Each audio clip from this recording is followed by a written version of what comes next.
दोस्तों नमस्कार। पटेल्स ब्लॉगर में आपका हार्दिक स्वागत और अभिनंदन है। दोस्तों आज मैं आपको ले चलता हूं उधम सिंह नगर में स्थित विशाल गुरुद्वारा नानक मत्ता साहिब।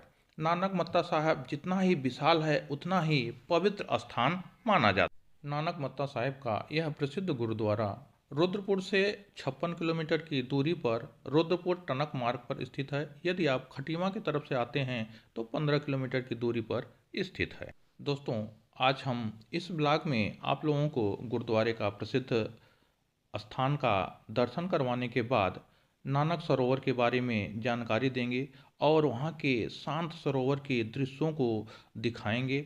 उसके बाद हम लोग जो है नानक मत्ता डैम पर चलेंगे और वहाँ के प्राकृतिक वातावरण का दर्शन करवाएंगे। तो हमारे इस ब्लॉग में आप लोग इन सब चीज़ों को देखने के लिए बने रहिए। दोस्तों सामने जो विशाल गुरुद्वारा आप देख रहे हैं इसे सिखों के प्रथम गुरु गुरु नानक देव के प्रचार यात्राओं के दौरान प्रसिद्ध स्थान माने जाने के बाद इसका निर्माण किया गया है। ऐसा कहा जाता है कि गुरु नानक देव 1514-15 ईस्वी में अपनी प्रचार यात्राओं के दौरान, जिसे उदासी कहा जाता था, उस समय यहाँ आए थे।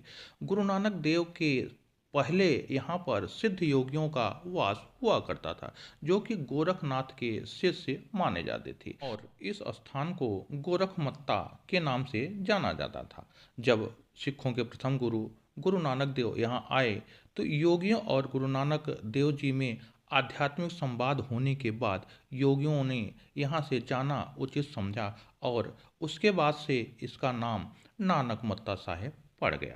दोस्तों सामने जो विहंगम और सुंदर दृश्य आप देख पा रहे हैं इसका नाम है नानक सागर। ऐसा माना जाता है कि इस सागर में स्नान करने के बाद आप सारे पापों से मुक्ति प्राप्त कर सकते हैं। यह सुंदर सरोवर जितना सुंदर है उतना ही पवित्र माना जाता है।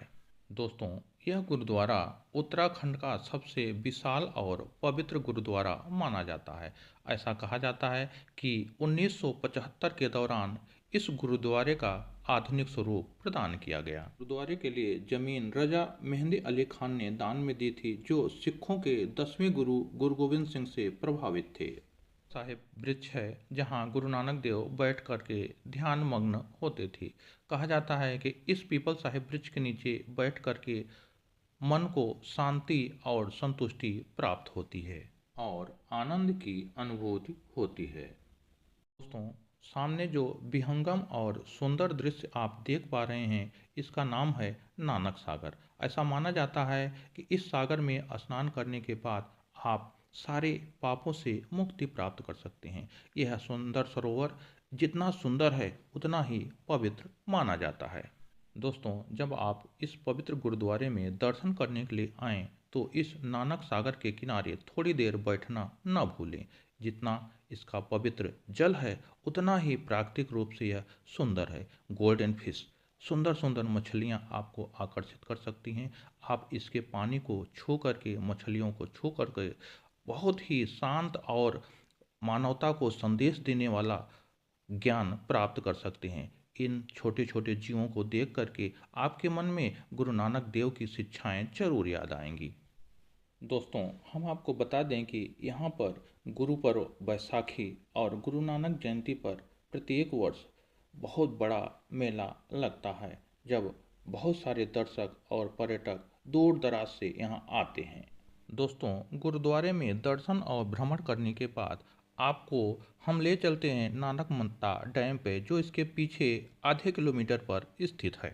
दोस्तों यह है नानक मत्ता डैम की विशाल और कृत्रिम झील जो सरयू नदी के किनारे बनाई गई है। कुछ स्रोतों में देवहा नदी का नाम भी उल्लेखित किया जाता है। दोस्तों इस विशाल झील को पर्यटन की दृष्टि से बहुत ही आनंददायी बनाया गया है और आप यहाँ आकर के बोटिंग कर सकते हैं, फिशिंग कर सकते हैं अनुमति के आधार पे और अनेक प्रकार के आनंददायक क्षणों को आप यहाँ पर व्यतीत कर सकते हैं। प्रकृति का सुरम्य और शांत वातावरण इस झील की विशेषता है। दर्शक और पर्यटक यहाँ आकर के आनंद विभूत हो जाते हैं और अनेक प्रकार से क्रियाकलापों में व्यस्त हो जाते हैं। इसका सुंदर वातावरण आपको ज़रूर मोहित करेगा। आप यहाँ ज़रूर आएँ और आने के लिए यहाँ सबसे सुंदर समय जो है वह ठंडियों का मौसम होता है, क्योंकि गर्मियों में यहाँ का टेम्परेचर थोड़ा अधिक होता है, लेकिन इतना भी अधिक नहीं होता है। कोशिश करें आप जब भी पर्यटन करें तो ठंडियों में आएँ तो अधिक लुत्फ़ उठा सकेंगे। यद्यपि जल के किनारे आपको बहुत ज़्यादा गर्मी का अनुभव नहीं होगा, लेकिन आप कोशिश करें कि ठंडियों के दौरान आएँ तो अधिक आनंद की अनुभूति होगी। इस विशाल और कृत्रिम झील में देश विदेश के अनेक प्रकार के प्रवासी पक्षी भी आते हैं, जिनको देख करके आप आनंददायी क्षणों में अपने आप को लिप्त कर सकते हैं। इस कृत्रिम झील में एक छोटा सा पुल बना करके कुछ दूरी पर जा करके झील के बीचों बीच एक पवित्र स्थान की स्थापना की गई है, जहां पर्यटक जाते हैं और दर्शन करने के उपरांत अपने आनंददायी क्षणों को कैद करने की कोशिश करते हैं। यद्यपि यहाँ फोटोग्राफी और वीडियोग्राफी करना मना है, फिर भी बहुत सारे लोग अनेक प्रकार से किसी न किसी प्रकार से यहाँ के आनंददायी क्षणों को अपने कैमरों में अवश्य कैद करने की कोशिश करते हैं। दोस्तों, आप देख रहे हैं कि किस प्रकार से बोटिंग का आनंद लोग उठा रहे हैं।